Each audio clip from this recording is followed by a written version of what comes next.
Yeah. Heck off, commie. Yeah, it's look, it's hard to find. So, okay, the other thing, did you see the story? Everybody was ripping on these kids. They said it's called silent walking. These kids are doing silent walking where they're just unplugging, I right? think And you just mean walking, just right? walking, right? So everybody, I saw Matt Walsh was like, "Oh, so the kids discovered what people did for 1,000 years, right?" And making fun of Gen Z. But if you really think about it, I mean, I drive in my car. I'm in the car 14 hours a day. But even before iPhones came along, I would always listen to talk radio, Yeah. have music on. Before that, it was a Walkman, a Discman. I always had distractions, even before the iPhone, right? It wasn't just, it's not, I mean, yeah, it's terrible and amped up now with these stupid screens in our faces, but I've always had distractions to keep me from just sitting and being alone. I have to fight myself every morning on the way into work to pray my rosary in the morning. It's not something that comes naturally. It is like, oh, I just want to get through it. It's hard for me. I have a hard time sitting in silence. So yeah, it's easy to make fun of these kids, but sitting in silence isn't so easy, man. And I think it's not just Gen Z and millennials. It goes back to I mean, if you think of most boomers, at least that I know, they always need TV on, like even to sleep, right? Like yeah. they watch the news not because they're interested in the news, but because like it's this habit that's ingrained in them from when they were little, you know. So yeah, it definitely goes back. It goes back. It's not just Gen Z and millennials. And I'll be honest, I think it starts with the invention of the radio. This it goes back that far where people would gather around and listen to Little Orphan Annie around on the radio. And as soon as you had this entertainment option through technology, I think people were just instantly hooked in, and that's how long we've been distracted. Yeah. Yeah, you guys are correct. I think the only difference here is, and of course, this is where because I dealt with teenagers for so many years, and not in a bad way. But I think that the main difference is you could take somebody from 100 years ago, could listen to an entire radio program and retain most of it, and actually sit through an hour. Where nowadays the TikTok brain has gotten people to flip every few seconds to the point where I think a teacher was asked by her principal not to show a 5-minute clip of educational video because the kids they can't retain it. Yeah.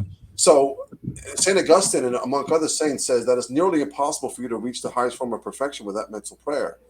So if it means that you just go on a silent walk, that's going to rewire your brain to kind of calm it down, because without an outside without outside force allowing the entertainment, maybe some people can get the imagination back to help with the mental faculties and with mental prayer. Well, okay, so I catch a lot of grief every Halloween because I celebrate Halloween.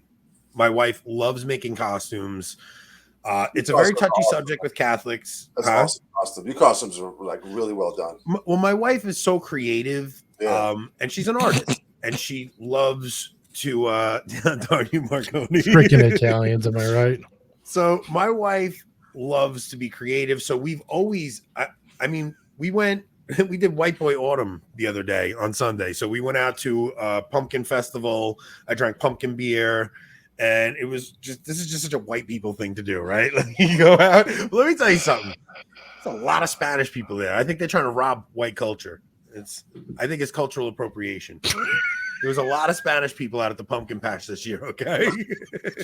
I was making fun of my friend at work today. He's Spanish. I'm like, what'd you do Sunday? I went pumpkin picking. I'm like, that's cultural appropriation, bro. Go to the soccer field with all the families and go play soccer. That's what you guys do. We go pumpkin picking. Go play soccer. Go with the party at the park. So that's what we did Sunday. Now we come home with our pumpkins, and the whole family is together carving pumpkins. It is one racial role today. Just don't give me no Chinese impersonation, please.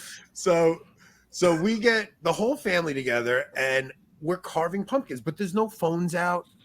we're all sitting together, carving our pumpkins together, having conversations. It was we're in trouble when Consuela is walking around with white fluffy vests and brown boots carrying a pumpkin spice latte at the pumpkin patch. Listen, so we're all carving pumpkins, just having conversations, talking about, and I use it to talk to my kids about how what we're doing with the pumpkins is they're basically gargoyles on the outside of a church. And so Rob and I did a Halloween episode last year. I don't think we're going to do another one this year. So if you guys want to go and watch, I thought you said we were going to.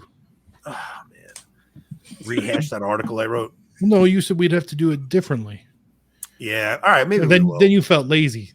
Then you got lazy. I see what happened. Halloween's approach, maybe the week of Halloween, but we named the episode "Make Halloween Catholic" again, and I kind of described what I do with my kids to make sure the holiday itself is Catholic. Yeah, by celebrating it as a Triduum, doing the All Souls and All Saints Day, going to a cemetery and actually praying to get the indulgence. There's several things you could do to actually make it a Catholic holiday, where it doesn't become this worshiping statues of Mary. Yeah. The inside of your home should be like the inside of the cathedral with all your Catholic decorations around, and the outside should have monsters to ward off other monsters. And when the kids come to trick or treat, it's like you're feeding the demon a little bit, because if you don't, they'll come and toilet paper your house, things like that. Pumpkin beer is so good. Dang, Anthony, wow, the racism. He complains about them not assimilating, and then he complains about them when they do assimilate. I was really, really baffled by this one. I wasn't sure how to handle it, because in one way I was like happy, like, okay, you guys are becoming Americans now, but I don't know. This is a very corny white people thing to do, and I kind of want to keep it for us. It's like if I start seeing them at the snowboarding hill, there's gonna be a problem.